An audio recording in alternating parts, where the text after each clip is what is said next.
خبروں کی تفصیلات کی طرف بڑھتے ہیں اور سب سے پہلے بات کرتے ہیں شہر کے موسم کی۔ حد نگاہ میں بہتری کے بعد موٹر وے M2 ٹریفک کے لیے کھول دیا گیا۔ لاہور سیالکوٹ موٹر وے کو بھی ٹریفک کے لیے کھول دیا گیا، جبکہ محکمہ موسمیات کے مطابق شہر میں کل بوندا باندی کا امکان ہے۔ سامعہ سعید سے مزید جانتے ہیں، بتائیے سامعہ۔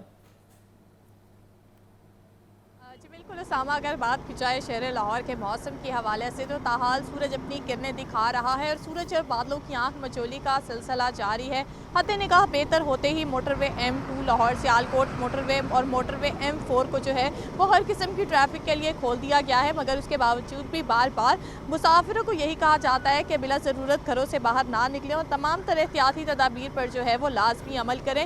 موٹر وے M2 کو بھی جو ہے وہ تاحال ابھی کھولا گیا ہے۔ اس سے پہلے یہی مناظر بابو ساپو انٹرچینج پر دیکھنے میں نظر آ رہے تھے کہ گاڑیوں کی ایک لمبی قطاریں جو ہیں وہ یہاں پر لگی ہوئی تھیں اور شہری جو ہیں وہ شدید پریشان حال دکھائی دے رہے تھے۔ تو شہری بھی جو ہیں وہ کوشش کریں کہ بلا ضرورت جو ہے وہ باہر نہ نکلیں، اور اگر ایک شہر سے دوسرے شہر جانا ہے تو 12 اور 1 بجے کے لگ بھگ جو ہے وہ گھروں سے نکلیں تاکہ یہاں پر موٹر وے کھلنے کا انتظار نہ کرنا پڑے۔ البتہ اگر بات کی جائے موسم کی تو محکمہ موسمیات کی جانب سے بارشوں کی نوید سنا دی گئی ہے اور یہی کہا جا رہا ہے کہ کل شہر لاہور میں جو ہے وہ ہلکی بوندا باندی کے امکانات ہیں، مگر محکمہ موسمیات کی جانب سے یہ بھی بتایا گیا ہے کہ آئندہ آنے والے دنوں میں دھند کی شدت میں مزید اضافے کا امکان ہے اور اس کے ساتھ ساتھ جو ہے وہ شہر لاہور میں ٹمپریچر مزید ڈراپ ہوگا۔ اگر آپ بات کی جائے آج کے دن کے درجہ حرارت کے حوالے سے تو آج کم سے کم درجہ حرارت 6 ڈگری سینٹی گریڈ جبکہ زیادہ سے زیادہ درجہ حرارت 16 ڈگری سینٹی گریڈ تک جانے کا امکان ہے۔ باہر ہوائیں بھی محسوس کی جا رہی ہیں۔ محکمہ موسمیات کے اعداد و شمار کے مطابق تاحال ہوا کی رفتار 2 کلومیٹر فی گھنٹہ کے حساب سے ریکارڈ کی جا رہی ہے، جبکہ ہوا میں نمی کا جو تناسب ہے وہ 95% تک جا پہنچا ہے۔ البتہ صبح کے اوقات میں تو شدید شہر لاہور میں دھند کے ڈیرے برقرار تھے، جس کے باعث جو ہے وہ نہ صرف فلائٹ آپریشن متاثر ہوا، ریلوے اسٹیشنز پر گاڑیاں بھی جو ہیں ریل گاڑیاں بھی تاخیر کا شکار ہوئی اور موٹر ویز کو بھی جو ہے وہ مختلف مقامات سے بند کرنا پڑا، معمولات زندگی بھی متاثر ہوئی، مگر تاحال سورج کی کرنیں زمین پر پڑنے کے باعث جو ہے وہ صورتحال کچھ بہتر ہو گئی ہے، مگر اس کے باوجود بھی کل بھی بارش برسنے کے امکانات ہیں۔ تو شہریوں سے یہی کہا جا رہا ہے کہ تمام طرح احتیاطی تدابیر پر عمل کریں۔ سردی کی شدت سے بچنے کے لیے طب ماہرین کا یہی بتانا ہے کہ بیماریاں جو ہے وہ تیزی سے پھیل رہی ہیں، جس میں خشک، کھانسی، نزلہ، زکام جیسی بیماریاں ہیں، تو شہری جو ہے وہ گرم غذا کھائیں اور ساتھ ہی ساتھ گرم ملبوسات کا استعمال لازمی کریں۔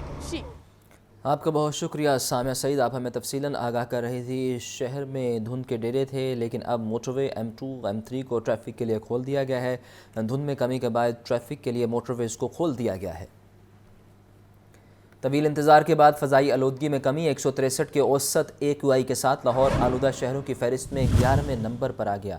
سب سے زیادہ 619 ایئر کوالٹی انڈیکس جوہر ٹاؤن میں ریکارڈ، ڈرائیون روڈ پر 516 اور شملہ پہاڑی کا AQI 278۔ سہیل کیسر سے مزید جانتے ہیں۔ سہیل کیسر، بتائیے کفر ٹوٹا خدا خدا کر کے، کیا اس کے پیچھے حکومتی اقدامات ہیں یہ یا اللہ کا کرم ہوا ہے؟ دیکھیں، حکومتی اقدامات ہوں لیکن اس سے پہلے ویسلی اچھی جو بھی بات ہوتی ہے اللہ تعالیٰ کے فضل و کرم سے ہی وہ انجام پاتی ہیں۔ سو اس میں بھی کچھ ایسی ہی صورتحال دکھائی دے رہی ہے کہ بالآخر ایک طویل انتظار کے بعد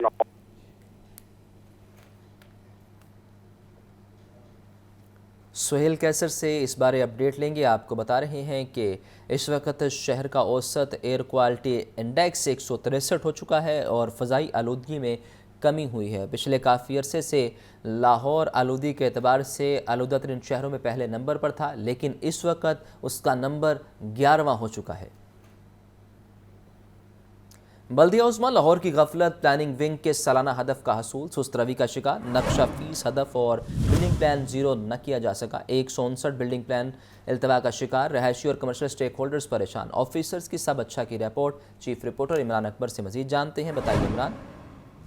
دیکھیں، اس وقت جو بلدیہ عظمیٰ لاہور کی طرف سے پلاننگ ونگ ہے جس میں سالانہ ہدف کا معاملہ ہے اور یہ سست روی کا شکار ہے، نقشہ فیس ہدف اور بلڈنگ پلانز زیرو نہ کیے جا سکے، 159 بلڈنگ پلان جو ہیں وہ التوا کا شکار ہیں اور اسی طرح نقشہ فیس کی مد میں سالانہ ہدف 40 کروڑ کا ٹارگٹ دیا گیا ہے، جبکہ جو پلاننگ ونگ ہے اس نے سب اچھے کی رپورٹ دے کر 6 ماہ گزرنے کے باوجود صرف 10 کروڑ 69 لاکھ کی ریکوری کی ہے اور اسی سلسلے میں ابھی تک دیکھا گیا کہ علامہ اقبال زون میں 9 کروڑ، عزیز بٹی زون میں 4 کروڑ 25 لاکھ، گلبرگ زون میں 3 کروڑ 50 لاکھ، راوی زون میں 2 کروڑ، شالیمار زون میں 95 لاکھ، نشتر زون میں 2 کروڑ 12 لاکھ، اسی طرح سند آباد زون سب سے کم پیسے ریونیو ہدف کر سکا ہے 51 لاکھ روپیہ، واگا زون میں 3 کروڑ 80 لاکھ روپے کی ریکوری ہوئی، جبکہ مجموعی طور پر 10 کروڑ 68 لاکھ روپے کی ریکوری ہو سکی ہے۔ بلدیہ عظمیٰ رپورٹ کے مطابق بلڈنگ پلان کی منظوری 20 سربی کا شکار ہے، جبکہ مجموعی طور پر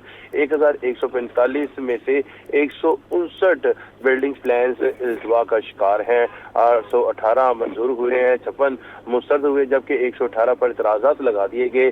اس وقت جو بلڈنگ سٹیک ہولڈرز ہیں اور رہائشی نقشہ جات کی بات میں 159 بلڈنگ پلان جو ہیں وہ التوا کا شکار ہیں۔ اسی سلسلے میں جو ٹارگٹ تھا وہ 50% سے زائد کرنا تھا، یعنی 20 کروڑ سے زائد، جبکہ 10 کروڑ سے زائد ٹارگٹ کیا گیا، جو کہ ابھی بھی التوا کا شکار ہے، اور یہی بتایا جا رہا ہے کہ سب اچھا ہے۔ اسی سلسلے میں 40 کروڑ روپے کا ٹارگٹ ہے، جو کہ ابھی تک 10 کروڑ کا ٹارگٹ ہدف پورا کیا جا سکا ہے۔ جی آپ کا بہت شکریہ۔ آگے بڑھیں اور آپ کو بتائیں کہ 2 سے 3 ہزار اساتذہ کو سسٹم سے نکالنے کا فیصلہ۔ محکمہ اسکول ایجوکیشن نے اساتذہ کی ارلی ریٹائرمنٹ کے حوالے سے پالیسی تیار کر لی۔ 50 سال تک والے اساتذہ کو ریٹائرمنٹ کا آپشن دے دیا۔ صرف میٹرک تک تعلیمی والے اساتذہ کو ترجیحی بنیادوں پر ریٹائر کیا جائے گا۔ پالیسی میں تبدیلی کے لیے چیف سیکرٹری کو مراسلہ لکھ دیا گیا۔ عاطف پرویز سے مزید جانتے ہیں۔ بتائیے عاطف، کیا معاملہ ہے یہ؟ جی بالکل، محکمہ اسکول ایجوکیشن کی جانب سے 2 سے 3 ہزار اساتذہ جو ہیں وہ سسٹم سے نکالنے کی تیاری کر لی گئی ہے، اور یہ مستقل ریگولر اساتذہ ہیں جن کو سسٹم سے نکالا جائے گا، اور اس کے لیے جو پالیسی بنائی گئی ہے وہ یہ ہے کہ جو ریٹائرمنٹ کی تاریخ، جو ایج ہے اس کو کم کیا جائے گا۔ ارلی ریٹائرمنٹ کے حوالے کا جو آپشن اساتذہ کو دیا جائے گا۔ اس وقت جو حکومت کی پالیسی ہے کہ 55 یا اس سے زیادہ عمر کے جو بھی سرکاری ملازمین ہیں وہ ریٹائرمنٹ لے سکتے ہیں، لیکن اب محکمہ اسکول ایجوکیشن جو ہے وہ 50 سال کی ایج جو ہے وہ انٹروڈیوس کروانے جا رہا ہے۔ تو 50 سال کے جو اساتذہ ہیں وہ ریٹائر ہو سکتے ہیں، اور خاص طور پر ایسے اساتذہ جن کی تعلیم جو ہے صرف اور صرف میٹرک ہے، یہ اساتذہ 700 سے 800 ہیں۔ اور اس کے ساتھ ساتھ بہت سارے اور بھی اساتذہ جو ہیں جو اب مزید محکمہ اسکول ایجوکیشن کے ساتھ جو ہے اپنا ناطہ یا تعلق نہیں رکھنا چاہتے اور وہ ریٹائر ہونا چاہتے ہیں، تو ان کے لیے بھی یہ پالیسی جو ہے مستقبل میں کارآمد ہوگی۔ محکمہ اسکول ایجوکیشن کی جانب سے ابتدائی طور پر تمام ڈسٹرکٹ ایجوکیشن اتھارٹی سے ڈیٹا طلب کیا گیا ہے، جس میں پوچھا گیا ہے کہ 50 سال یا اس سے اوپر کے کتنے اساتذہ ہیں جو اس وقت اسکولوں میں پڑھا رہے ہیں، تو ان کا ڈیٹا جو ہے وہ جمع کر لیا گیا ہے اور جمع کیا جا رہا ہے۔ اس حوالے سے محکمہ اسکول ایجوکیشن نے چیف سیکرٹری پنجاب کو ایک مراسلہ لکھا ہے، جس میں کہا گیا ہے کہ جو ریٹائرمنٹ کی عمر اساتذہ کے لیے ہے اس میں تھوڑی سی جو پالیسی اور جو شرائط ہیں اس میں نرمی کی جائے۔ 55 کی بجائے 50 سال تک کے جو اساتذہ ہیں ان کو ریٹائرمنٹ کا آپشن دیا جائے۔ تو اب اس وقت جو سسٹم میں موجود 50 سال یا اس سے اوپر کے اساتذہ ہیں وہ اس پالیسی سے مستفید ہو سکیں گے، اور اس کے ساتھ ساتھ مستقبل میں بھی جو اساتذہ ارلی ریٹائرمنٹ یا پری میچور ریٹائرمنٹ لینا چاہتے ہیں تو وہ اس پالیسی سے مستفید ہوں گے۔ جی آپ کا شکریہ عاطف۔ ہائی کورٹ میں واسطہ سب انجینئر کی ترقی نہ دینے کے خلاف درخواست پر سماعت۔ درخواست گزاروں کو سنے بغیر سینیٹری لسٹ فائنل کرنے سے روک دیا گیا۔ عدالت نے ایم ڈی واسطہ سے تحریری رپورٹ طلب کر لی۔ جسٹس مزمل اختر شبیر نے سماعت کی ہے۔ جسٹس مزمل اختر شبیر کی جانب سے سماعت کی گئی ہے۔ درخواست گزاروں کو سنے بغیر سینیٹری لسٹ فائنل کرنے سے روک دیا گیا ہے۔ ہائی کورٹ میں واسطہ سب انجینئر کی ترقی نہ دینے کے خلاف درخواست پر سماعت ہوئی ہے۔ درخواست گزاروں کو سنے بغیر سینیٹری لسٹ فائنل کرنے سے روک دیا ہے، جبکہ عدالت نے ایم ڈی واسطہ سے تحریری رپورٹ طلب کر لی ہے۔ جسٹس مزمل اختر شبیر نے اس حوالے سے سماعت کی ہے۔ آگے بڑھیں اور آپ کو بتائیں کہ ڈی سی لاہور کا model town link road Bhatti colony کا دورہ۔ سید موسیٰ رضا نے تعلیمی ترقیاتی کاموں کا جائزہ لیا۔ شادمان، گجومتا، غازی روڈ اطراف سے صفائی اقدامات کا معائنہ کیا۔ ڈی سی کی کوڑا کرکٹ جلانے والوں کے خلاف سخت ایکشن لینے کی ہدایت۔ چیف رپورٹر عمران اکبر سے مزید جانتے ہیں۔ بتائیے عمران۔ سما دیکھیں، ڈپٹی کمشنر لاہور سید موسیٰ رضا کے جو دورے ہیں وہ جاری ہیں، اور شہر میں صفائی ستھرائی اور خاص طور پر لاہور ڈیولپمنٹ پروگرام کو دیکھنے کے حوالے سے یہ دورے کیے جا رہے ہیں اور باقاعدہ طور پر روزانہ کی بنیاد پر اپڈیٹس کی جا رہی ہیں۔ Model town link road Bhatti colony میں ڈیولپمنٹ کاموں کا جائزہ لیا، شادمان گجو متا روڈ اور اطراف میں صفائی اقدامات کو دیکھا، جبکہ اسسٹنٹ کمشنر مالٹن صاحبزادہ یوسف اور اسسٹنٹ کمشنر محمد سلیم آسی اور ڈپٹی سی اور WMC نے باقاعدہ طور پر ان کے دورے کے دوران بریفنگ دی۔ D C Lahore development plan کے تحت مالٹن لنک روڈ بھٹی کالونی میں جاری ترقیاتی کاموں کا جائزہ لیا، جبکہ تعمیراتی کاموں میں شفافیت کے معیار کو برقرار رکھا جائے گا۔ ڈی سی لاہور کا یہ کہنا ہے کہ تعمیراتی کاموں میں شفافیت کے معیار کے ساتھ ساتھ منصوبے کی تکمیل مقرر کردہ ڈیڈ لائن کے مطابق یقینی بنائی جائے گی۔ شادمار گجو متا میں تمام گندگی کے پوائنٹس کی نشاندہی کر کے فور کلیئر کروایا جائے، کوڑا کرکٹ کو آگ نہ لگائی جائے، جبکہ کوڑا کرکٹ کو جلانے والوں کے خلاف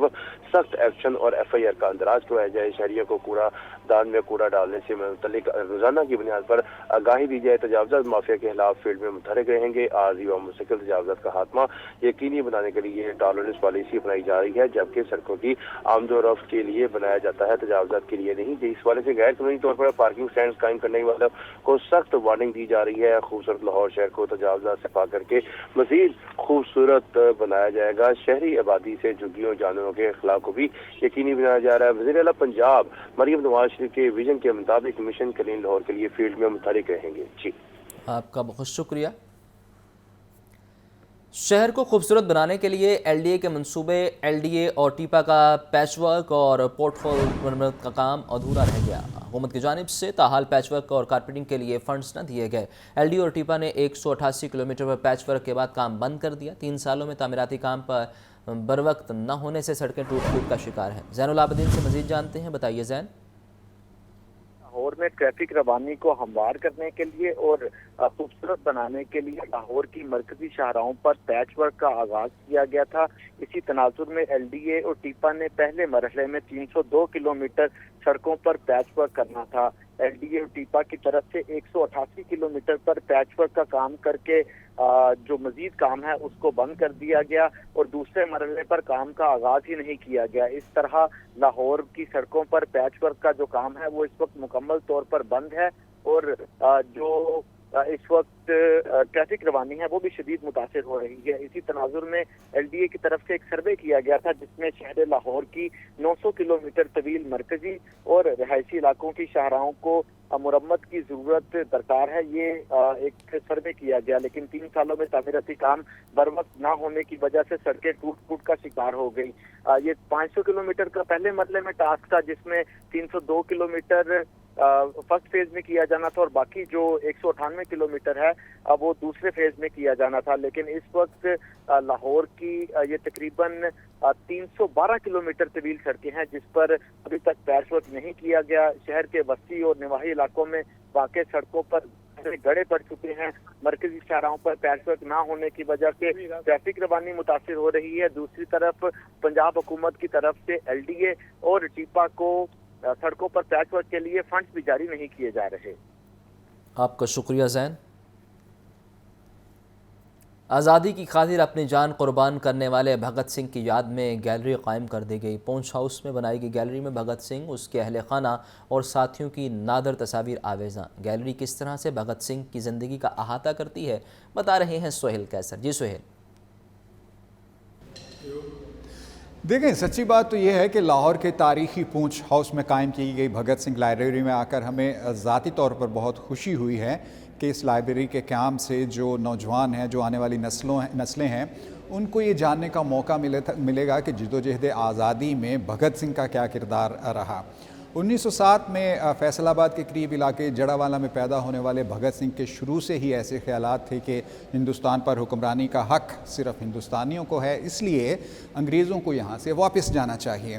اور پھر جب وہ جوان ہوئے تو انہی خیالات کے ساتھ جوان ہوئے اور obviously اپنے خیالات کی وجہ سے وہ انگریز سرکار کے ماتوب بھی ٹھہرے۔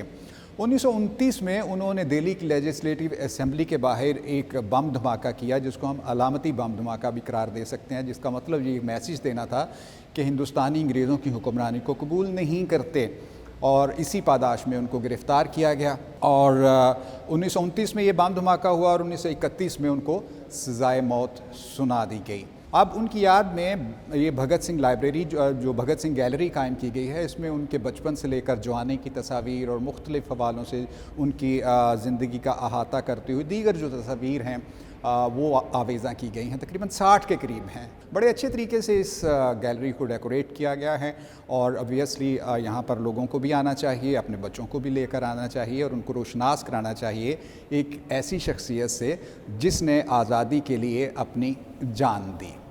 آپ کا بہت شکریہ سہیل۔